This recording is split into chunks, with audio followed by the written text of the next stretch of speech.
إلا بالله العلي العظيم حسبنا الله ونعم الوكيل نعم المولى ونعم النصير أعوذ بالله السميع العليم من الشيطان اللعين الرجيم بسم الله الرحمن الرحيم الحمد لله الذي لم يتخذ ولدا ولم يكن له شريك في الملك ولم يكن له ولي من الذل وكبره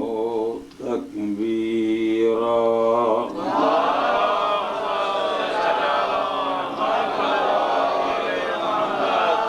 والصلاة والسلام والتحية والإكرام على الرسول النبي الأمي الذي أرسله بالحق بشيرا ونذيرا وداعيا إلى الله بإذنه وسراجا منيرا سيدنا ومولانا أبي القاسم محمد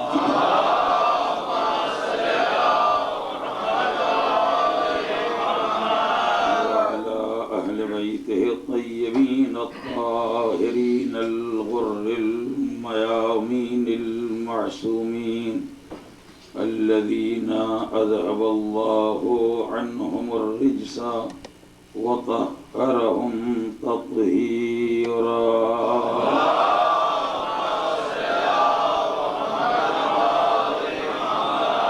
أما بعد فقد قال الله الحكيم في كتابه الكريم بسم الله الرحمن الرحيم ألف لام ميم أحسب الناس أن يتركوا أن يقولوا آمنا وهم لا يفتنون ولقد فتنا الذين من قبلهم وليعلمن الله الذين صدقوا وَلَيَعْلَمَنَّ الْكَاذِبِينَ صلی اللہ علیہ وسلم۔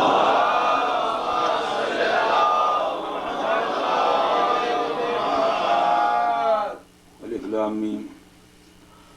کیا لوگوں کا خیال یہ ہے کہ انہیں فقط اتنی سی بات پر چھوڑ دیا جائے گا کہ وہ یہ کہہ دیں کہ ہم ایمان لے آئے اور ان کا امتحان نہیں لیا جائے گا؟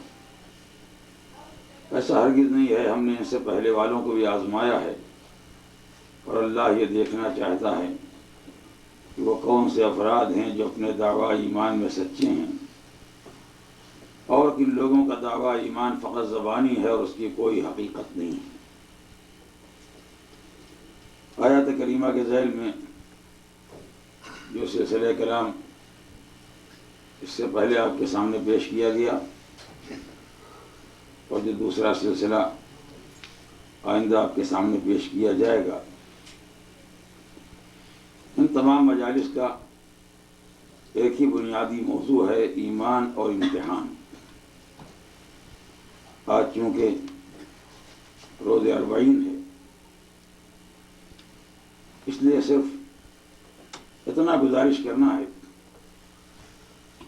کہ انسان کے ایمان کے امتحان میں جہاں اور چیزوں کا دخل ہے، وہاں خود اربعین کا بھی دخل ہے۔ عربی زبان کے اعتبار سے اربعین 40 کو کہا جاتا ہے، اور اگر آپ اپنی پوری تاریخ اسلام و قرآن پڑھیں گے تو آپ کو اندازہ ہوگا کہ پروردگار عالم نے اس 1 40 اور 40 کے عدد سے انسانوں کا کہاں کہاں امتحان لیا ہے۔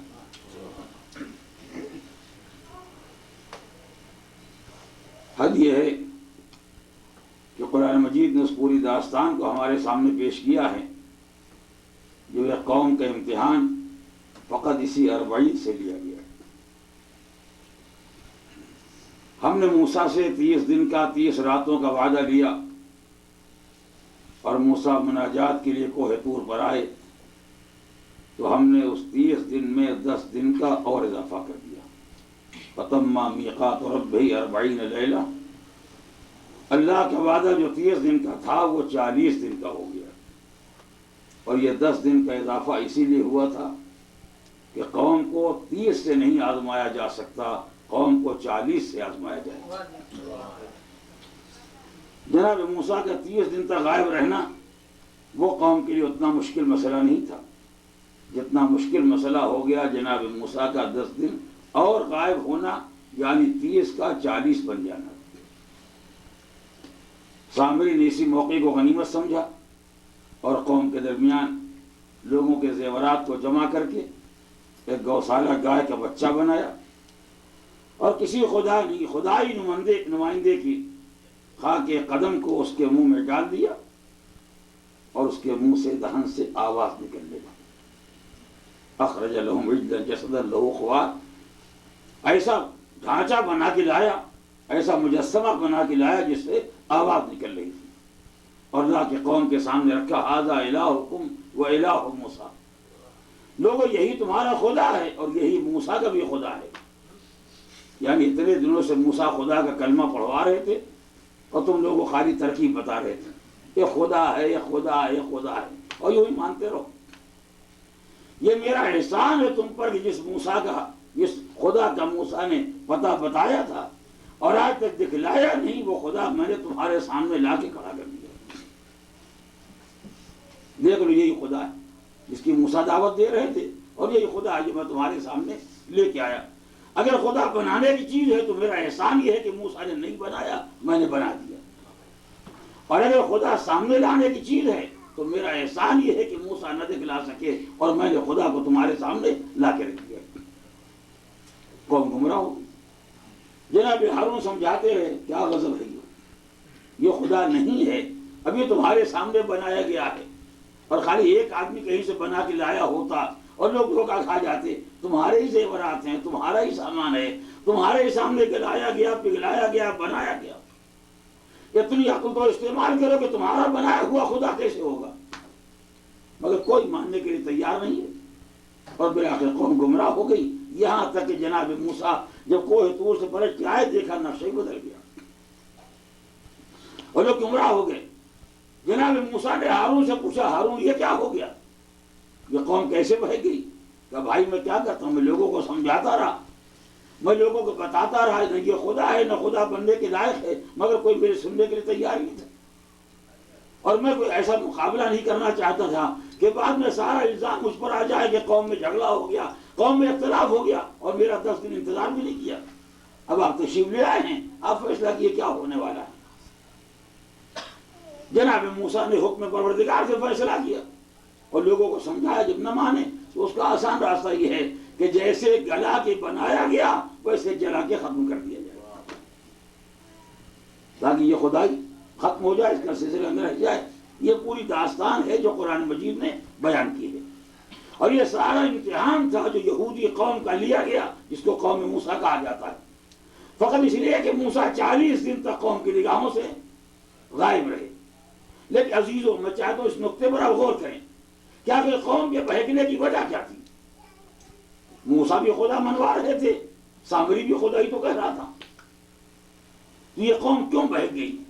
فقط 3 باتیں تھیں جو قوم کے بہکنے کا ذریعہ بن گئی، توجہ فرمائیں۔ پہلا مسئلہ یہ تھا کہ قوم یہود اس بات کے لیے تیار ہو گئی کہ خدا کو جسم والا سمجھ لے۔ کاش میری بات واضح ہو جائے، میں تمہید میں چند جملے عرض کرنا چاہتا ہوں، اس کے بعد ذکر مصائب کرنا ہے، لیکن میں چاہتا ہوں میرے عزیز نوجوان بچے ان حقیقتوں کو پہچانیں۔ اگر لوگوں کے ذہن میں یہ ہوتا کہ خدا کا کوئی جسم نہیں ہوتا، خدا کے ہاتھ پاؤں نہیں ہوتے ہیں، تو لاکھ مجسمے بنا کے سامری لے کے آتا، کوئی ماننے کے لیے تیار نہ ہوتا۔ بہکنے کی پہلی بنیاد یہ ہے کہ خدا کو جسم والا سمجھے، توجہ کیا آپ نے؟ دوسری وجہ یہ ہے کہ اگر یہ بات پہلے طے ہو جاتی کہ خدا نظر نہیں آتا تو قوم کے بہکنے کا سوال ہی تھا، مگر قوم کو یہ خیال پیدا ہو گیا کہ خدا بھی دکھائی دے سکتا ہے۔ وہ موسیٰ نہیں دکھلا سکے، سامری کا احسان ہے تو اسے دکھلا دیا، لہذا قوم بہک گئی۔ تیسرا مسئلہ یہ ہے کہ موسیٰ چاہتے تھے کہ از غیب ایمان لایا جائے بغیر دیکھے ہوئے، اور قوم بغیر دیکھے ہوئے ایمان لانے کے لیے تیار نہیں ہے۔ توجہ کیا آپ نے؟ یعنی 40 دن میں 3 راز کھل گئے۔ موسیٰ کے 40 دن کی غیبت اس نے 3 حقیقتوں کو بے نیاز کر دیا۔ ہمیشہ بہکیں گے وہ جو خدا کو ہاتھ پاؤں والا سمجھتے ہیں، ہمیشہ گمراہ ہوں گے وہ جو خدا کو دیکھنے کے لائق سمجھتے ہیں، ہمیشہ گمراہ ہوں گے وہ جو بغیر دیکھے غیب پر ایمان نہیں لانا چاہتے۔ لہذا اگر گمراہی سے اپنے ایمان کو بچانا ہے تو ان تینوں عقائد کی اصلاح کرنا ہوگی۔ وہ خدا مانو جس کے ہاتھ پیر نہ ہو، وہ خدا مانو جو دیکھنے میں نہ آئے، وہ خدا مانو جس کا ایمان غیب کے ذریعے ہو، مشاہدے کے ذریعے نہ ہو۔ ایک صلوات پڑھے محمد۔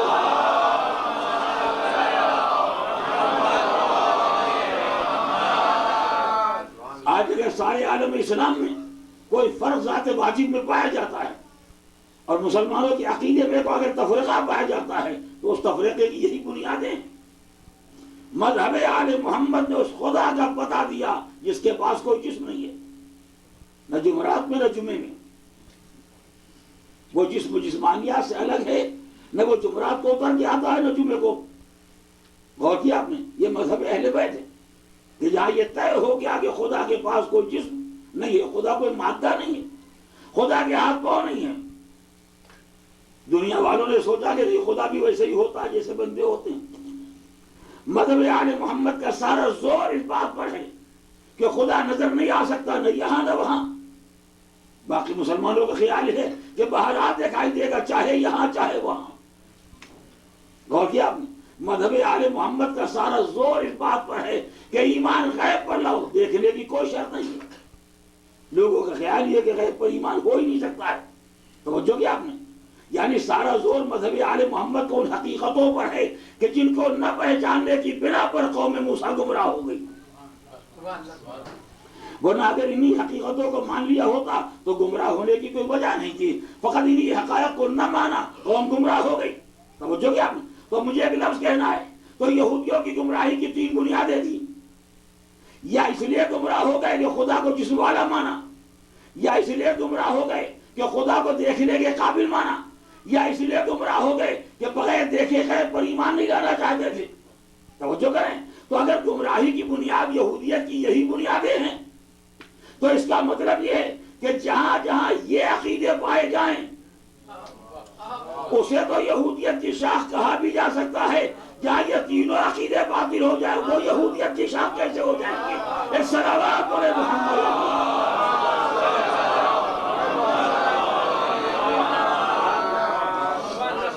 عجیب یہ الٹی دنیا ہے، یعنی جہاں یہودیت کا کوئی عقیدہ نہ پایا جاتا ہو وہی یہ خیال پیدا ہوتا ہے یہ تو یہودیوں کا بنایا ہوا مذہب ہے۔ اگر یہودیوں کا بنایا ہوا مذہب ہوتا تو ہاتھ پاؤں والا خدا بھی ہوتا۔ اگر یہودیوں کا بنایا ہوا مذہب ہوتا تو خدا کے دیدار کا عقیدہ بھی ہوتا۔ اگر یہودیوں کا بنایا مذہب ہوتا تو بغیر دیکھے غیب پر ایمان نہ ہوتا۔ یہاں تو وہ ساری باتیں پائی جاتی ہیں جن کا یہودیت سے کوئی تعلق نہیں۔ بلکہ میں کہنا چاہتا ہوں اگر خدا نے 40 دن میں ایمان کا امتحان لیا اور ساری قوم یہود گمراہ ہو گئی تو اس کا مطلب یہ ہے کہ تھوڑے دنوں میں نمائندے پروردگار کی غیبت سے جو قوم گمراہ ہو جائے اسے یہودی کہا جاتا ہے۔ جو 40 دن تک غیب کا عقیدہ نہ رکھ سکے اسے یہودی کہا جا سکتا ہے۔ جو 1200 سال غیب پر ایمان رکھے اسے گمراہ نہیں کہا جا سکتا۔ ایک صلوات پڑھے محمد۔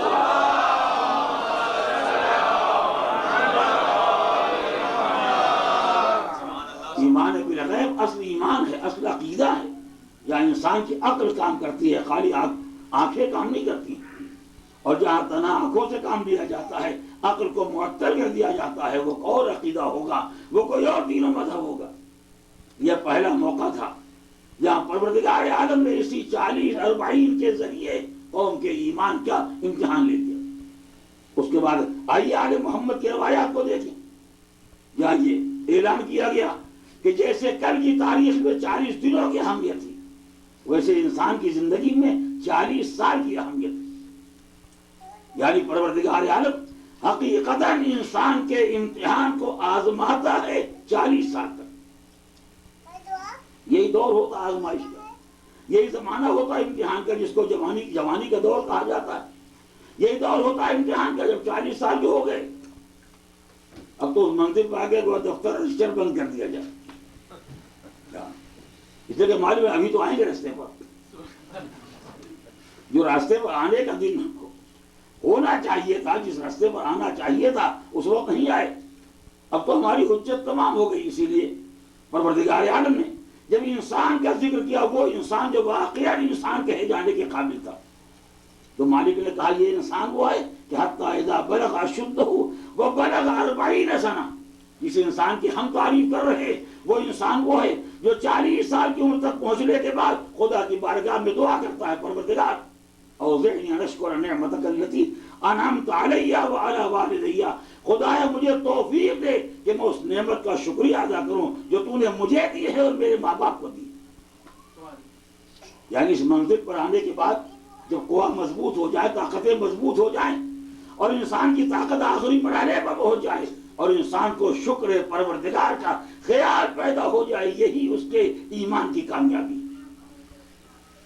وقت نہیں ہے ورنہ میں تفصیل سے گزارش کرتا، صرف میں چاہتا تھا اس 40 کے قصے کو آپ ذہن میں رکھیں کہ اسلامی نقطۂ نگاہ سے یہ 40 کا عدد بڑی قیمت رکھتا ہے، چاہے وہ 40 دن ہوں، چاہے 40 برس ہوں، چاہے 40 راتیں ہوں۔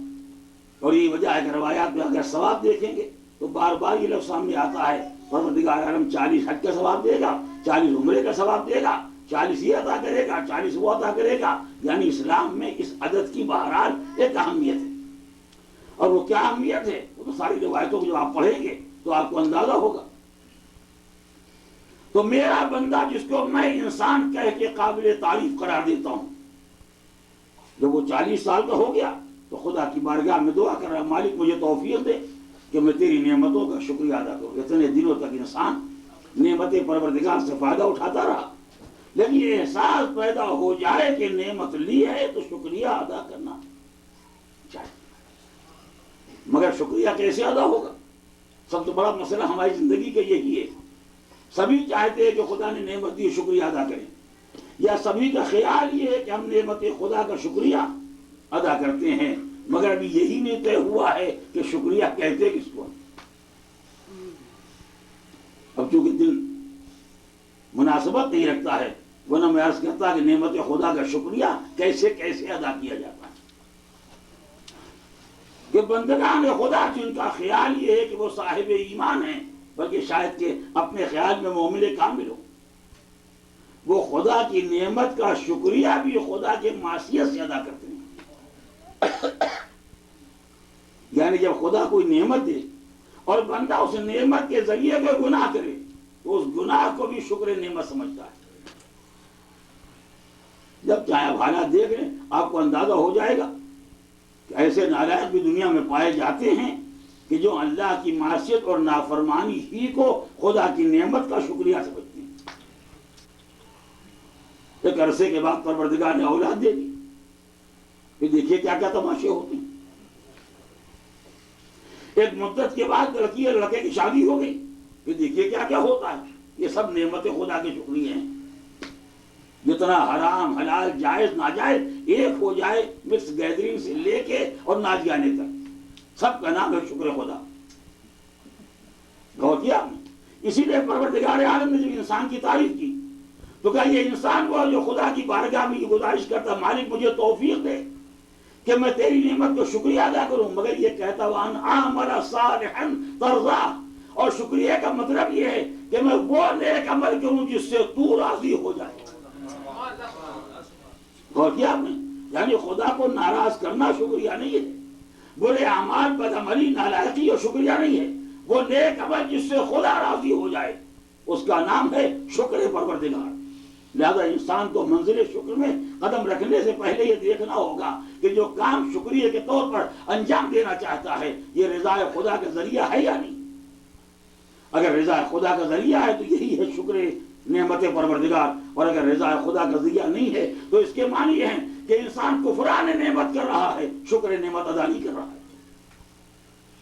میں انشاءاللہ آئندہ مجالس میں اس شکر پروردگار کے بارے میں بھی کوئی باتیں گزارش کروں گا، اسی تاریخ امتحان میں جو اس کے پہلے آپ کے سامنے عرض کر رہا تھا۔ وَأَنْ أَعْمَلَ صَالِحًا تَرْضَاهُ، ایسا نیک عمل کروں کہ مالک تو راضی ہو جائے۔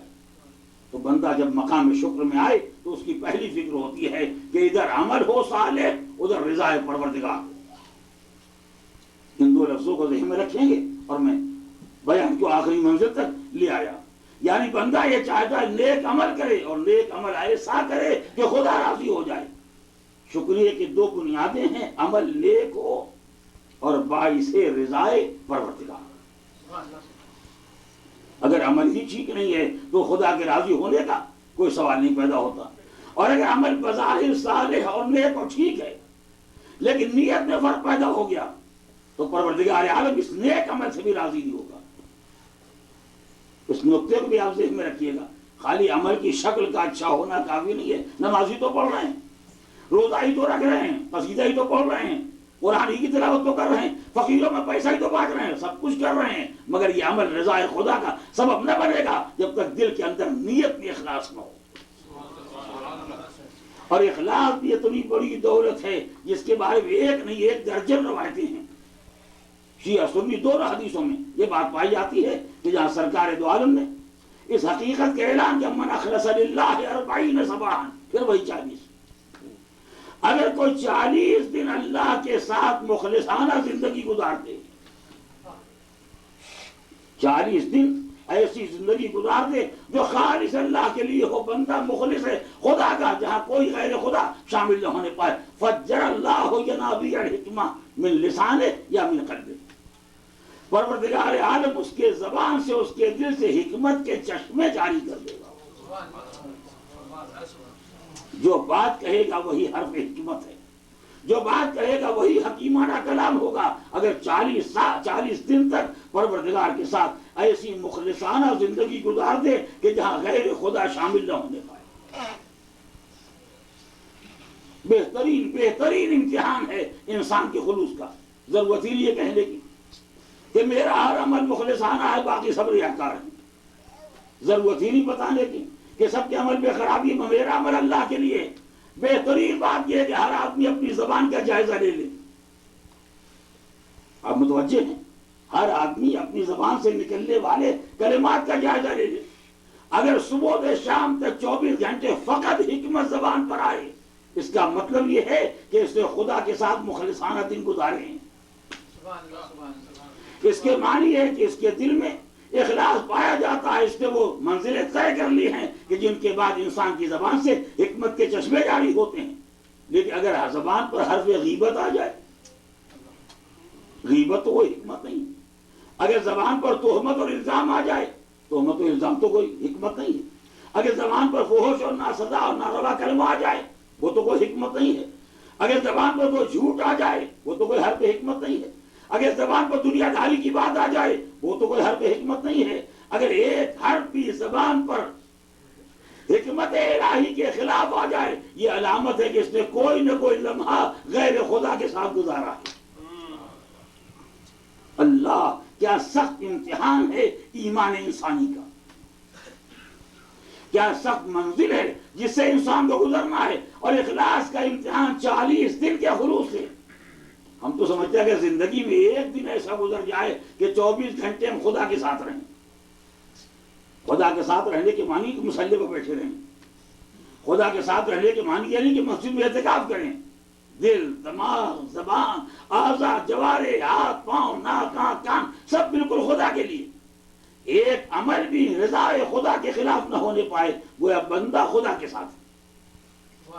اگر ایک دن بھی ایسا گزر جائے تو شاید ہماری زندگی میں تو کوئی کرامت و معجزے کا دن ہوگا۔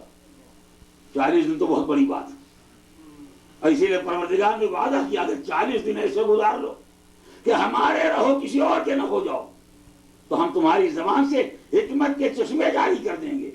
میں اس لیے اس کو بار بار اس لیے عرض کر رہا ہوں تاکہ اس نقطے کو پہچانیں۔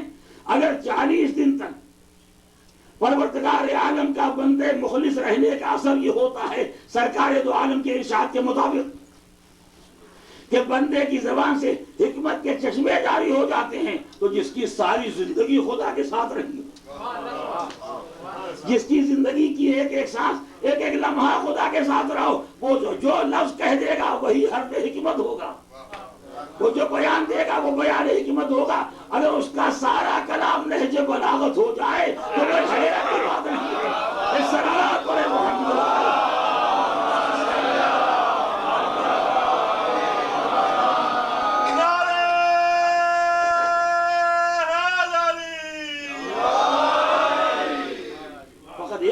بلاغہ پر انحصار نہیں ہے کہ جہاں مولا کائنات کے حکیمانہ کلمات فقط 480 نقل کیے گئے ہیں، اور دوسری کتابیں جہاں مولا کائنات کے ارشادات کو جمع کیا ہے، ہزار کلمات حکمت ہیں جو مولا کائنات نے انسانی زندگی کے لیے انسان کے سامنے رکھ دیے ہیں، اور یہ کوئی حیرت کی بات نہیں ہے۔ اس لیے 40 دن کے اخلاص میں اگر حکمت کے چشمے جاری ہو جاتے ہیں تو جس کی ساری زندگی روز اول سے آخری سانس تک مخلصانہ خدا کے ساتھ گزر گئی ہو، جس نے اپنی زندگی میں غیر خدا کو جگہ نہ دی ہو، میں نے ایک لفظ کا آپ نے توجہ نہیں کی، جس نے اپنی زندگی میں غیر خدا کو جگہ نہ دی ہو، حد یہ کہ آیا تو وہاں کہ جو غیر خدا کی بستی تھی، غور کریں، آیا تو وہاں قدم وہاں رکھا جو غیر خداؤں کی بستی تھی، مگر اس کے بعد بھی آنکھ اٹھا کے نہ دیکھا، آنکھ کھولی بھی۔ جب بندہ خدا کی گود میں آیا تب آنکھیں کھولی، اور اس کا ثبوت خود پیغمبر کا ارشاد ہے، یا علی خصصتنی بالنظر خصصتک بالعلم، اے علی تم نے اپنی نظر کے لیے مجھے مخصوص کیا، میں نے اپنے علم کے لیے تمہیں مخصوص کیا۔ ایک صلوات پڑھیں الحمدللہ۔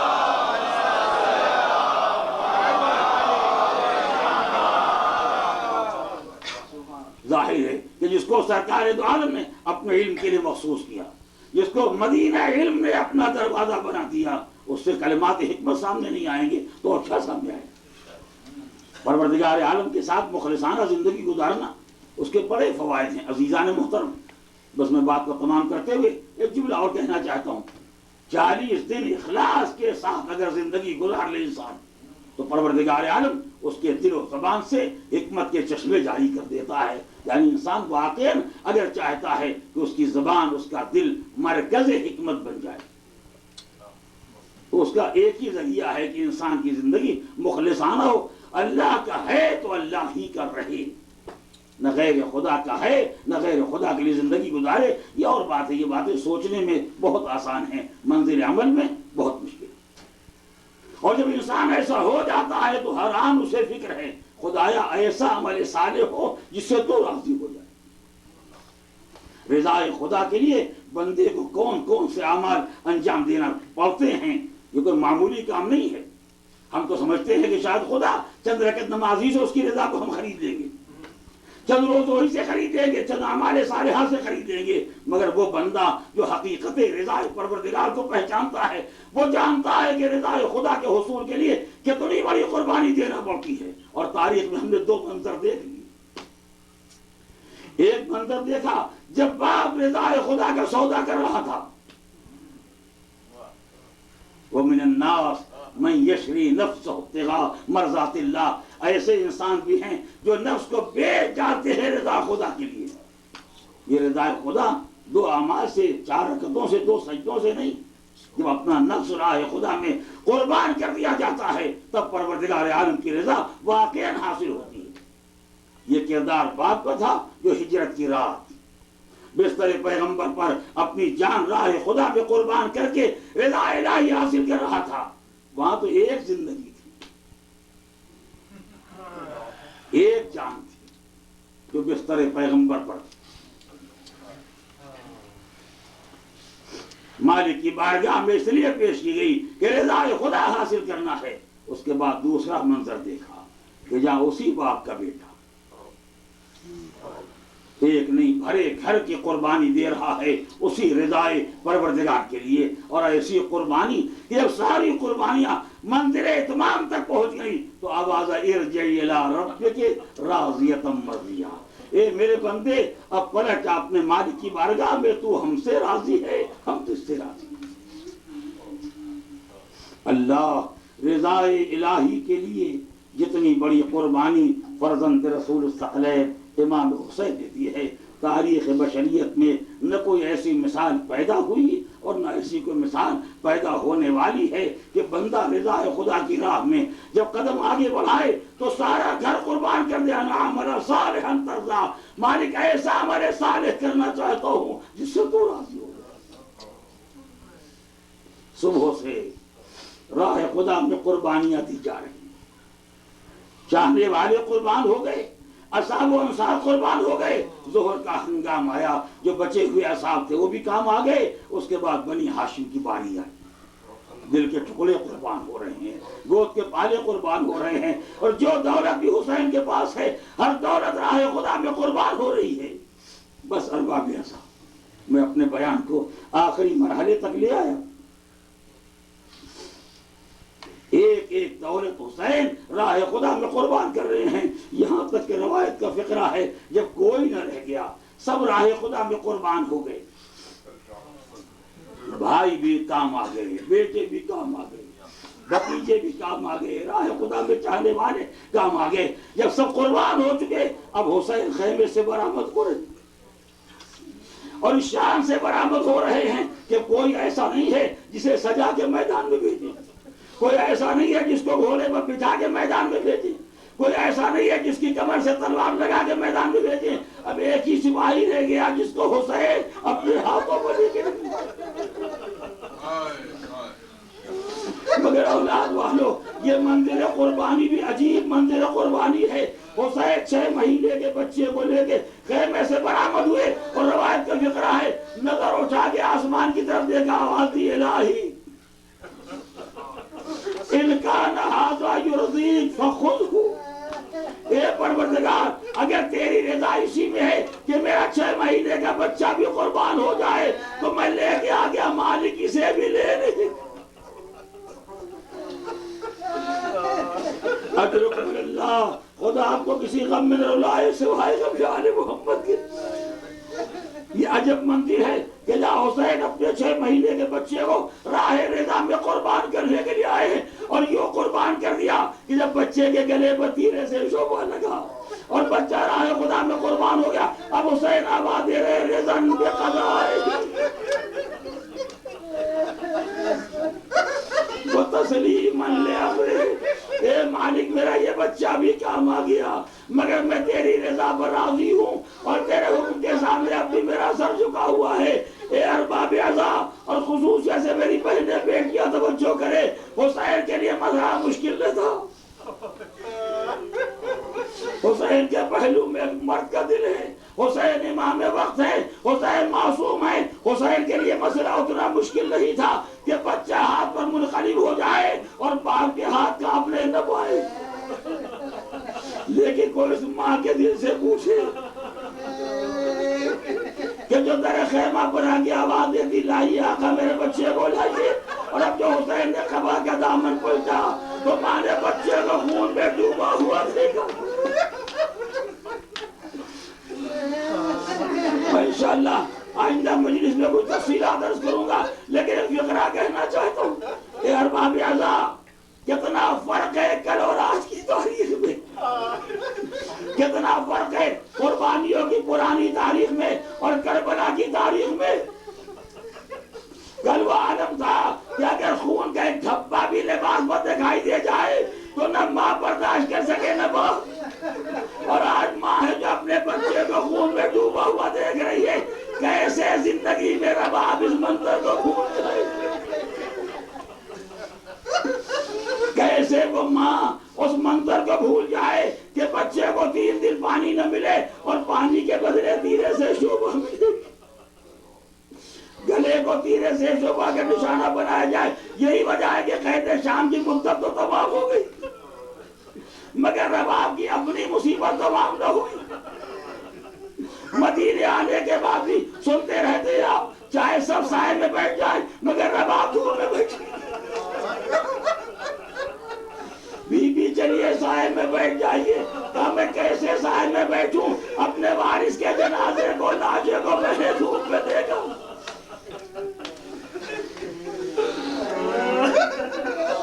اجرکم اللہ.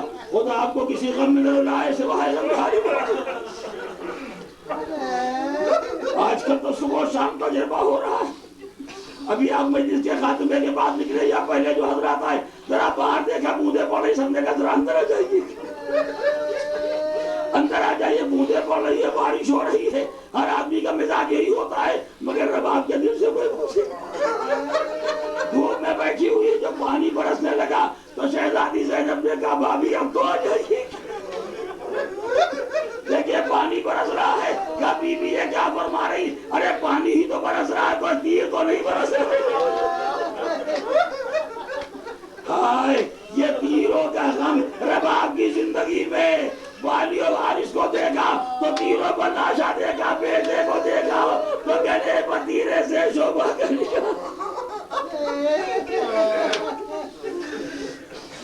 اجرکم اللہ. راہ رضا میں قربانی دینے والے اس طرح راہ خدا میں قربانی پیش کرتے ہیں. بس میں بیان کو آخری منزل تک لے جا رہا ہوں عزیزو. ساری دنیا میں, ساری کائنات میں صبر ایوب کو ساری دنیا نے پہچانا. قرآن نے صبر ایوب کی تعریف کی, تاریخ نے ایوب کے صبر کی تعریف کی, مگر جب ناموس کا مسئلہ آ گیا تو مالک کی بارگاہ میں آپ پروردگار اس منزل پر کیسے صبر کیا جائے گا. مگر کربلا کے بعد یہ صبر عابد بیمار کے حصے میں آیا. کربلا سے شام تک لٹا ہوا. اے غیرت دارو, انسان کی زندگی میں زخموں کا برداشت کرنا آسان ہوتا ہے. انسان کے جسم کا زخمی ہو جانا آسان ہوتا ہے. انسان کے لیے ہر مصیبت آسان ہوتی ہے, مگر عزت و ناموس کا مسئلہ آسان نہیں ہوتا. غیرت داروں کے لیے مرحلہ بڑا سخت مرحلہ ہوتا ہے کہ جہاں کسی ایسی جگہ پر جانا پڑے کہ جہاں تماشائیوں کا مجمع ہو, اور اس غیرت دار قافلے کو لے کے چلنا پڑے کہ جن کو کبھی چشم فلک نے نہ دیکھا ہو. یہی وجہ ہے کہ میرے مولا نے فقرہ کہا جب قید شام سے چھٹ کے مدینے آئے اور صبح رونا شام رونا, اور کسی نے کہا مولا کچھ تو دل کو سنبھالیے, کب تک روئیے گا, کتنا روئیے گا؟ کہا بھائی یہ تم نے کیا کہہ دیا؟ یعقوب کے 12 بیٹوں میں ایک یوسف نگاہوں سے اوجھل ہو گیا. اتنا روئے کہ آنکھیں سفید ہو گئی. ارے میرے سامنے تو سارے یوسف آگے کربلا کو پڑے. جیسے یہ فقرہ سنا چاہنے والے کو سہارا مل گیا. کہ مولا مگر آپ میں اور یعقوب میں بڑا فرق ہے. یعقوب نے تو پہلے یہ مصیبت دیکھی تھی, مگر شہادت تو آپ کے گھر کی میراث ہے. شہادت آپ کے گھرانے کی میراث ہے. آپ کے لیے کوئی شہادت نیا مسئلہ نہیں ہے. فرمایا ہاں بھائی شہادت تو میراث ہے. نہیں رونے والوں, میں ایک جملہ کہنا چاہتا ہوں, آپ متوجہ ہو گئے تو بہت روئے گی. اس مصیبت کو سوائے عابد بیمار کے کوئی نہیں جانتا. عابد بیمار کے سامنے یہ دونوں مسئلے آئے. کربلا کی 72 قربانیاں بھی سامنے ہیں, اور کربلا سے شام تک کے مسائل بھی سامنے ہیں, اور دونوں کا ذکر میرے بیمار امام نے کیا. سن لو غیرت دارو, مگر جب کربلا کی مصیبت کا ذکر آیا تو بیمار نے سر اٹھا کے کہا کرامتنا من اللہ شہادت. شہادت ہماری عزت ہے, شہادت ہماری کرامت ہے. جب کربلا کی شہادتوں کا ذکر آیا تو سر اٹھا کے فرمایا یہ عزت ہے, یہ کرامت ہے, یہ شرف ہے. اور جب شام کا ذکر کیا تو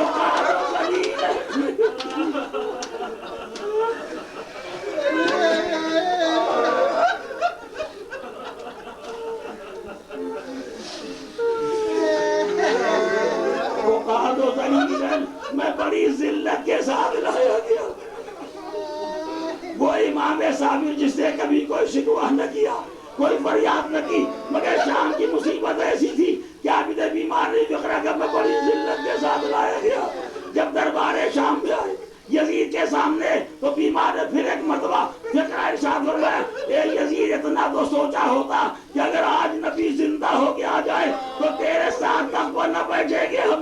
راحت خان پر بیٹھے. سنو عزیزو، مجلس تمام کر رہا ہوں. تیرے ساتھ تخت پر نہ بیٹھیں گے، میرے ساتھ خاک پر بیٹھیں گے. یہ زہرا کی بیٹیاں، یہ نبی کی نواسیاں، انہیں تو نے خاک پر بٹھایا اور خود تخت حکومت پر بیٹھا ہوا ہے. عابد بیمار کا دل تڑپ رہا ہے. اے غیرت دارو، آپ متوجہ ہو تو میں فکرہ کہوں، یہ اس بیمار کا دل تڑپ رہا ہے. ان مسائب کو شام میں دیکھ کے وہ بیمار بے قرار ہے جو زینب کی آغوش میں پلا ہے. یہ اس بیمار کے جذبات ہیں جو ام کلثوم کی آغوش میں پلا ہے. جب اس کے جذبات یہ ہیں تو اس کے جذبات کیا ہوں گے جس نے زینب کو اپنی گود میں پالا ہے. اس ماں کے جذبات کیا ہوں گے جس نے ام کلثوم کو پالا اور جس کا جنازہ بھی رات کی تاریکی میں اٹھا.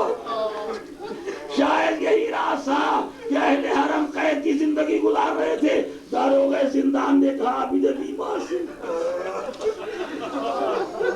مجھے احساس ہے کہ آپ لوگ مصروف ہیں، مجھے یہ خیال ہے کہ آپ کو بہت ستایا گیا. اب میں آپ پر کوئی نیا ظلم نہیں کرنا چاہتا، مگر آپ بھی میرے حال پر مہربانی کریں. بس دو منظر عزیزو، مجلس تمام کروں اس کے بعد انشاءاللہ آئندہ مجلس میں باقی مراحل کا ذکر کروں گا. آپ بھی میرے حال پر مہربانی کریں. اگر ایسا ہو کہ جب رات ہوا کرے تو آپ کم سے کم اپنے قیدیوں کو قید خانے میں روک کے رکھا دیں. میں سختی تو نہیں کرنا چاہتا، لیکن اگر یزید کو معلوم ہو گیا کہ میں نے اتنی مہلت دے دی ہے کہ قیدی قید خانے سے باہر نکل جاتے ہیں تو میں زندہ نہ رہ سکوں گا. آپ میرے حال پر مہربانی کریں. فرمایا تو کیا کہہ رہا ہے؟ کیا کہہ رہا ہے؟ کہ میں دیکھتا ہوں جب رات آتی ہے تو کوئی قیدی قید خانے سے باہر نکل جاتا ہے اور قید خانے کی پشت پر بیٹھ کے واہ حسینہ واہ حسینہ. عابد میاں بیمار پڑے کے قید خانے میں آئے. ثانیہ زہرا نے پوچھا بیٹا کیوں بلایا تھا، خیر تو ہے؟ کیا وہ بھی اماں کو شکایت کر رہا تھا کہ کوئی قیدی باہر نکل جاتا ہے؟ کیا بیٹا تم نے بتایا نہیں کون سا قیدی باہر چلا جائے؟ ان مصیبتوں کو برداشت کرنے کے بعد کس میں اتنی طاقت ہے جو قید خانے سے باہر نکل جائے گا؟ کیا وہ بھی اماں وہ کہتا ہے کہ کوئی باہر نکل جاتا ہے. میں نے اس سے کہا کہ اچھا جب ایسا ہوگا تو میں آپ کو دکھلا دوں گا. رات آئی، رات کی تاریکی چھائی. داروغ زندان نے آگے پھر آواز دی عابد بیمار کو، آئیے آگے دیکھیے کون باہر نکل گیا. بس رونے والوں، جیسے بیمار نے نکلنے کا ارادہ کیا ثانیہ زہرا نے ہاتھ پکڑ لیا. بیٹا میں اکیلے نہ جائے،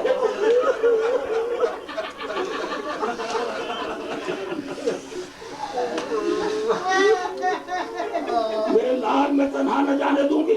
میں بھی تو چل کے دیکھوں گا. اور قیدی باہر نکل گیا. عابد بیمار ثانیہ زہرا چلے اب جب پشت زندان پر آئے دیکھا سیاہ پوش معظمہ. واہ حسینہ واہ حسینہ. ارے بی بی آپ کیوں بے قرار ہے؟ ارے جس کا گھر ہو جائے، جس کی اولاد قید خانے میں رہے، وہ کیا چین سے بیٹھے گی؟ اے میری زینب، اے میری لاڈلی.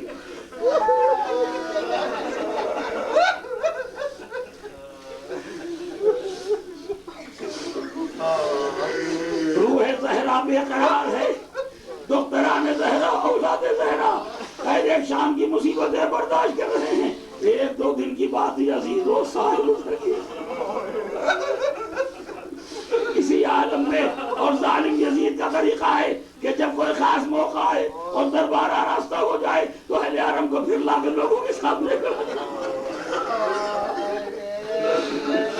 یہاں تک کہ وہ دن بھی آیا، وہ رات بھی آئی جب انہوں نے دیکھا کہ یزید بستر پر نظر نہیں آتا. تلاش کیا کہاں چلا گیا. دیکھا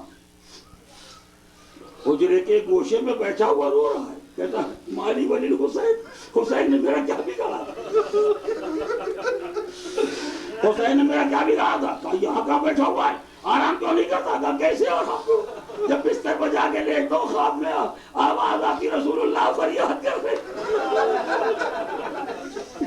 روح زہرا ادھر بے قرار، روح پیغمبر ادھر بے قرار۔ کہا ظالم اگر یہ خیال ہے تو حسین کے اہل حرم کو قیدی کیوں بنا کے رکھا ہے؟ انہیں آزاد کر دے گا۔ اچھا اگر صبح ہوگی تو میں سب کو چھوڑ دوں،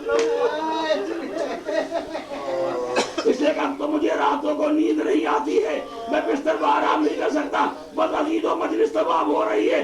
صبح کا وقت آیا، ظالم دربار میں آگے بیٹھا، ایک آدمی کو بھیجا بھی دے بیمار کو بلانے کے لیے، کہ چلیے آپ کو دربار میں بلایا گیا ہے۔ ثانیہ زہرا نے کہا بیٹا اکیلے کیسے ہو؟ خدا جانے ظالم کا ارادہ کیا ہے، کیا بھوبی اماں پریشان ہو؟ میں جانتا ہوں کیا ہونے والا ہے، کہ اچھا جاؤ خدا کو سونپا۔